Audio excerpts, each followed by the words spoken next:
आपने जो मैंने एक एनालाइज़ किया है कि आप अपनी लाइफ में स्ट्रगल आपने बहुत ज़्यादा किया है, तो सर आजकल के नौजवानों को आप क्या मशवरा देंगे कि वो अपनी ज़िंदगी में किस चीज़ पे फोकस करें? यंगस्टर्स को मैं यही कहूँगा कि एक तो कंटिन्यूसली इम्प्रूव करें, दूसरा वक्त एक सा नहीं रहता, अच्छा हो या बुरा हो वो बदल ज़रूर जाता है। जिस तरह आपने पिछले 10 साल में देखा कि आईटी वाले जो हैं वो एक नई क्लास इवॉल्व हुई है पाकिस्तानी सोसाइटी में, और उनकी जो अर्निंग्स हैं वो मैचलेस हैं।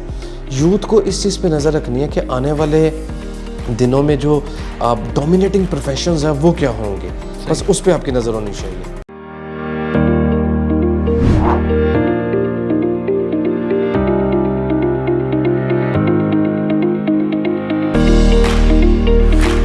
अस्सलाम वालेकुम नाज़रीन, शेयरिंग ऑफ प्रोफेशनल विजडम के साथ मैं हूं आपका मेज़बान अली रहमान खालिद। नाज़रीन, मेरी उम्र के लोग या इससे थोड़े से पुरानी उम्र के लोग अगर ये प्रोग्राम हमारा देख रहे हैं तो उनके लिए आज का इंटरव्यू बहुत ही अच्छा साबित होने वाला है, क्योंकि एक प्रोग्राम आता था रेडियो पे दादा पोता शो के नाम से। आज उस शो के जो दादा पोता के जो होस्ट हैं, यानी जो पोते का रोल करते थे, वो हमारे साथ मौजूद हैं, वसीम अहमद साहब।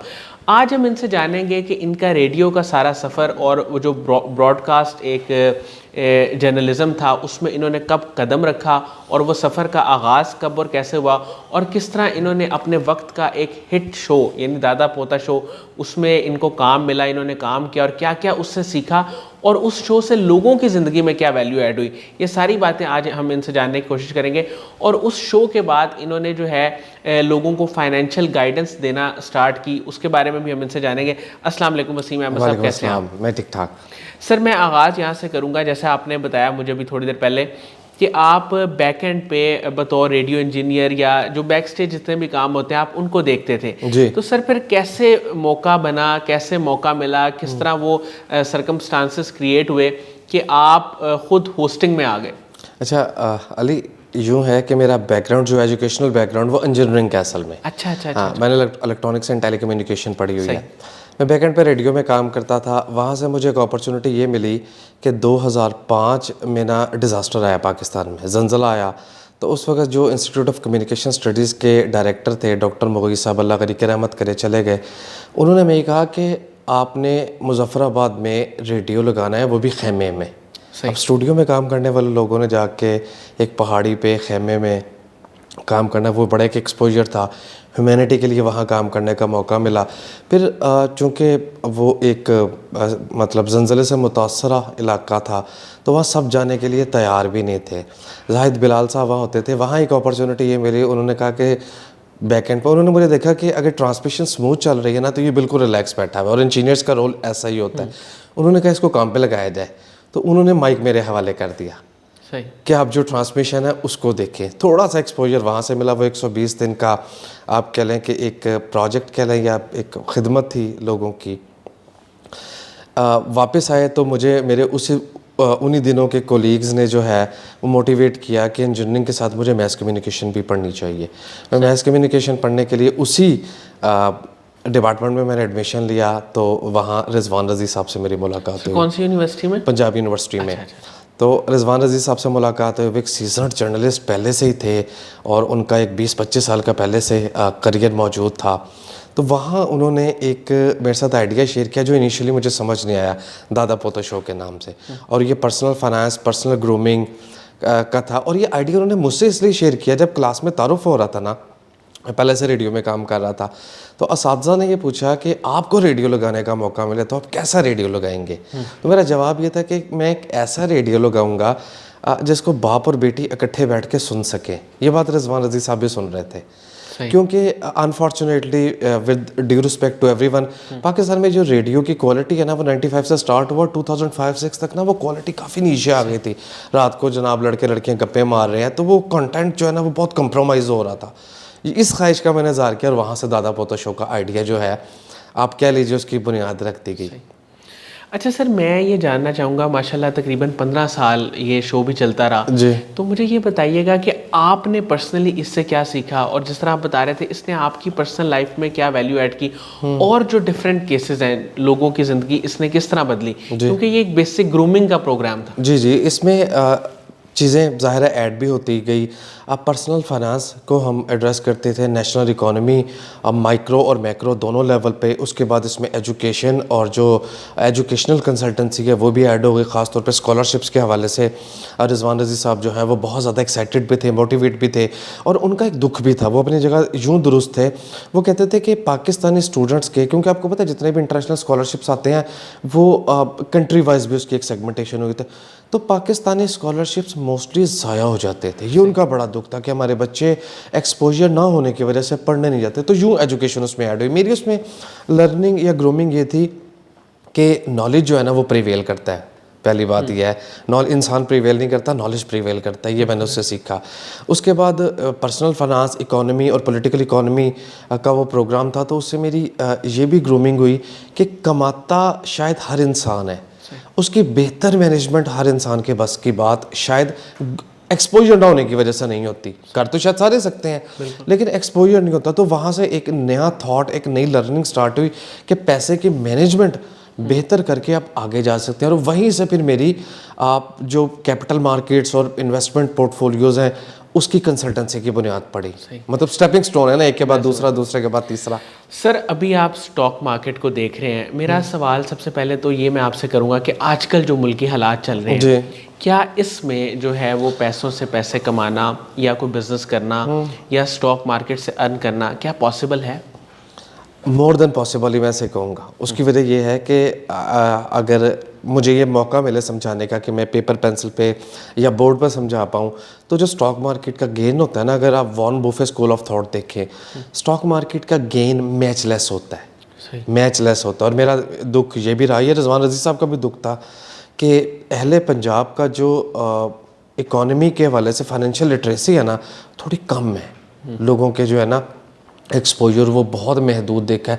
अब आप ये देखिए, आप अलमिया देखिए कि पाकिस्तान की 24 करोड़ या 22 करोड़ जितनी भी आबादी है, उसमें से जो लोग स्टॉक मार्केट में जिनके अकाउंट्स एक्टिव मौजूद हैं वो 4% से भी कम लोग हैं, जबकि बांग्लादेश में ये तादाद डबल डिजिट में है। सही, किसी वक्त वो हमारा हिस्सा होते थे। आपका सवाल कि कमाना मुल्की हालात में बिल्कुल कमाना मुमकिन है, बिल्कुल कमाना मुमकिन है, और ये ऑल सीजन्स की गेम होती है। सर थोड़ा सा मुझे बताएं कि ये वर्क किस तरह करता है, क्योंकि आप माशाल्लाह तकरीबन उतना ही एक्सपोजर आपका, जितना आपका ये शौक है उतना ही आपका पैरेलल में ज़ाहिर है चीज़ें चलती रही। तो सर बताइएगा थोड़ा सा कि ये कौन सी ऐसी चीज़ें हैं जो आम तौर पे एक बिजनेसमैन को या सरमायादार को नहीं पता, जिसकी वजह से वो अपने पैसे में इजाफा नहीं कर पाता? अच्छा, बहुत से लोगों के पास, बहुत से इदारों के पास, इवन आप देखें कि जो कैश है, ये जो पैसे हैं, वो एक जमूत का शिकार होते हैं, एक अकाउंट्स में पड़े होते हैं, वो उसको इन्वेस्टमेंट नहीं करते। जो कॉर्पोरेट सेक्टर के साथ मुझे काम करने का मौका मिला, देखिए आप स्टॉक मार्केट में अपना सरमाया लेके जाते हैं, वहाँ से आप जो अच्छी कंपनीज़ हैं, पूरी दुनिया में एक टर्म इस्तेमाल होती है ब्लू चिप्स की, आप ब्लू चिप्स को टारगेट करते हैं, बड़ी बड़ी कंपनियाँ, बड़े बड़े इदारे। पाकिस्तान में कुछ ऐसे कंपनियाँ भी हैं जो लोकली भी ऑपरेट कर रही हैं और वो मल्टीनेशनल्स भी हैं। सही। आप टेक्निकल स्टडी लगाई जाती है, फंडामेंटल स्टडी, ये दो स्टडीज़ जो हैं ये पैरेलल में लगाई जाती है। सबसे पहले जो फंडामेंटल स्टडी है उसमें कंपनी की फाइनेंशियल हेल्थ देखी जाती है, उसका बिजनेस देखा जाता है। देखिए हालात जितने भी बुरे हों अली, सारी कंपनियां एक वक्त में ग्रो नहीं करती और सारी कंपनियां एक वक्त में कोलैप्स नहीं करती। हत्ता कि कहीं पे जंग लग जाए तो कुछ लोग उससे भी तो कमा रहे होते हैं ना। इसको आपने इवेल्युएट करना है, इसको आपने रीड करना है। उसके बाद आप टेक्निकल स्टडी लगाते हैं और उसकी हिस्टोरिकल प्राइसेस को इवेल्युएट करके फ्यूचर की एक स्टडी बनाते हैं, प्रेडिक्ट करते हैं कि प्राइस नीचे जाएगी या ऊपर जाएगी, वहाँ पे बेट्स की जाती हैं। एक दूसरा, जो कंपनियां होती हैं जब वो प्रॉफिट्स बनाती हैं तो प्रॉफिट्स में से आपको शेयर देती हैं। आप बिलीव करें कि इतना मज़े का काम है कि बैठे बिठाए आपके बैंक अकाउंट में कैश पैसे आते हैं। एक दूसरा, हमारे यहाँ बहुत से फ्रॉड चलते रहे, आप 1981 से शुरू हो जाए, बुखारी मोटर्स का स्कैंडल और वो ताज कंपनी का स्कैंडल्स। ये पाकिस्तान का हाईली रेगुलेटेड सेक्टर है। आप का जो अकाउंट है वो आपके नाम पे होता है, पैसे आपके बैंक अकाउंट से जाते हैं और पैसे आपके बैंक अकाउंट में आते हैं, इसमें दूसरा कोई रास्ता नहीं होता। सही, सही। अच्छा सर, मैं ये जानना चाहूँगा, ये तो आपने कंपनीज की बात की, अगर इंडिविजुअल लेवल पे कोई मार्केट के शेयर खरीदना चाहता है या उनको बेचना चाहता है तो उससे भी क्या बेनिफिट होता है? एग्जैक्टली इसी रेशो से बेनिफिट होता है। एग्जैक्टली इसी रेशो से बेनिफिट होता है। उसमें परसेंटेज सबके लिए सेम है, जो ग्राउंड है वो सबके लिए इक्वल है, फेयर मतलब प्लेटफॉर्म है वो सबके लिए। अच्छा सर, आपने जो मैंने एक एनालाइज किया है कि आप अपनी लाइफ में स्ट्रगल आपने बहुत ज़्यादा किया, चाहे वो मीडिया की फील्ड हो, फिर चाहे वो पर्सनल ग्रूमिंग और फिर फाइनेंशियल स्टेबिलिटी। तो सर आजकल के नौजवानों को आप क्या मशवरा देंगे कि वो अपनी ज़िंदगी में किस चीज़ पे फोकस करें? आप जो यंगस्टर्स हैं जो छोटे हैं, ज़ाहिर है मैं यूनिवर्सिटी में पढ़ाता भी रहा हूँ और इस थोड़ा सा मेरा पढ़ाने का भी है एक्सपोजर, तो जो और पढ़ाने में भी इसलिए गया कि जो मुझसे उम्र में छोटे हैं अपने थॉट्स और अपनी शेयरिंग्स जो हैं उनके साथ शेयर की जाए। उनको मैं यही कहूँगा कि कॉन्टीन्यूसली ख़ुद को इम्प्रूव करते रहें। वक्त मतलब एक सा नहीं रहता। मैं अली आपको एग्जांपल दूँ, मेरे एक दोस्त हैं उम्र में मुझसे बड़े हैं, सीनियर हैं, उन्होंने मुझे बताया कि 90, 91, 92 इस ज़माने में ना टेक्सटाइल इंजीनियर 2.5 लाख रुपए कमाता था। बहुत ज़्यादा था उस वक्त के हिसाब से। 25 रुपए का डॉलर था, 10,000 अमेरिकी डॉलर के बराबर वो पैसे कमाता था। अगर आज की रेशो में देखें तो 285 का भी अगर आप डॉलर लगाएं तो ये 28.5 लाख रुपए वो 1990 में कमाता था, जब शायद 5,000 रुपये का प्लॉट मिल जाता था। सही। वक्त बदला, आज शायद टेक्सटाइल इंजीनियर 40-50 हज़ार स्टार्टिंग उसकी सैलरी इतनी होती है। तो यंगस्टर्स को मैं यही कहूँगा कि एक तो कंटिन्यूसली इम्प्रूव करें, दूसरा वक्त एक सा नहीं रहता, अच्छा हो या बुरा हो वो बदल ज़रूर जाता है। जिस तरह आपने पिछले 10 साल में देखा कि आईटी वाले जो हैं वो एक नई क्लास इवॉल्व हुई है पाकिस्तानी सोसाइटी में, और उनकी जो अर्निंग्स हैं वो मैचलेस हैं। यूथ को इस चीज़ पे नज़र रखनी है कि आने वाले दिनों में जो डोमिनेटिंग प्रोफेशंस हैं वो क्या होंगे, बस उस पर आपकी नज़र होनी चाहिए। यानी आप फोरकास्ट करें चीज़ों को जी, कि जी। किस तरह वो बेहतरी की तरफ आप जा सकते हैं। अच्छा सर, आपकी थ्रू आउट लाइफ में इंस्पिरेशन कौन लोग रहे? मल्टीपल लोग रहे। वालिदैन से आप स्टार्ट लेते हैं, उनसे सीखते हैं, वो आपकी पहली इंस्पिरेशन होती है। असातिज़ा फिर आपको कुछ ऐसे मिलते हैं। स्टूडेंट अगर आप प्राइमरी स्कूल से लेके ऑनवर्ड यूनिवर्सिटी लाइफ की बात करें तो आपको असातिज़ा का आप इसे एक बुक कह सकते हैं, पूरा बुक है जिसमें मुख्तलिफ लोग मौजूद हैं। उसके बाद प्रोफेशनल फील्ड्स में मिलते हैं लोग, जैसे मैंने रेडियो में तज़किरा किया डॉक्टर मुग़ी साहब तो उस्ताद भी थे, जाहिद बिलाल साहब से, फिर रिजवान रज़ी साहब, इन लोगों से सीखने का मौका मिला। और मल्टीपल लोगों की जो इंस्पिरेशंस है ना, इवन आपके ये जो हालिया सालों में जिस ऑर्गेनाइजेशन में मौजूद है कासिम अली शाह फाउंडेशन, कासिम अली शाह साहब की मोटिवेशंस जो हैं उसने भी एक अच्छा पुश दिया सैकड़ों बल्कि हज़ारों लाखों प्रोफेशनल्स को एक मोटिवेशन मौजूद है। तो आप मुख्तलिफ जगह से जो मोटिवेशन है उसके चंक्स ले रहे होते हैं और मोटिवेट होकर आगे बढ़ रहे होते हैं लाइफ में। अच्छा सर, स्टॉक मार्केट की आपने बात की, तो आप इस हवाले से हमारे यूथ को क्या कहेंगे कि वो अपनी सेविंग्स किस तरह करें? सबसे पहले जाहिर है सेविंग्स होंगी तो इन्वेस्टमेंट होगी, जाहिर है। तो वो सेविंग्स पे पहले किस तरह फोकस करें, क्योंकि स्टेप बाय स्टेप प्रोसेस है, और फिर किस तरह इन्वेस्ट करें? अच्छा, उसमें जो है पहले सेविंग पे आते हैं। देखें दुनिया में एक आप गूगल भी कर सकते हैं, यंगस्टर्स जो हैं दुनिया में एक फाइनेंस की दुनिया का हेड मतलब फादर ऑफ स्टॉक एक्सचेंज कहा जाता है वारन बुफे को। वारन बुफे ये कहता है कि अगर आप अपनी इनकम का जितनी भी आपकी आमदन है आप 5,000 कमा रहे हैं, 50,000 कमा रहे हैं, 50 लाख कमा रहे हैं, अगर आप उसका 20% सेव नहीं कर रहे तो आपको ट्रबल में आने से कोई चीज़ नहीं बचा सकती। उसकी वजह यह है कि आपको हाई इनकम नहीं बचाती, आपको हाई सेविंग बचाती है।